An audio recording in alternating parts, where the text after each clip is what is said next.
на вот это колесо обозрения, видишь, называется традиционно.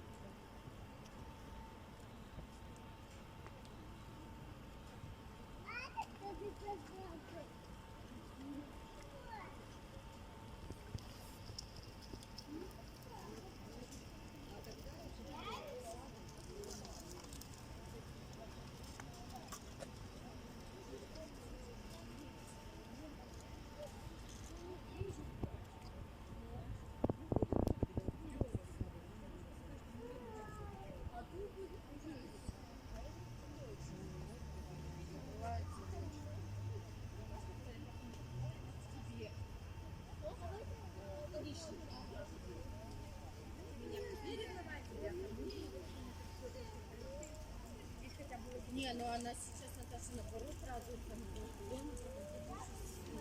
Она вот, вы только когда приехали, Ну, она это говорила, что...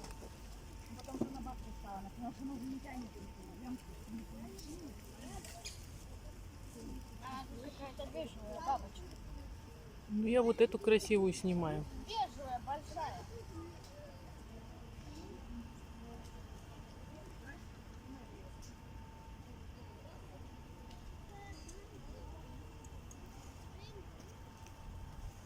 Смотри, бежевая бабочка. Сейчас и бежевую тоже заснимем.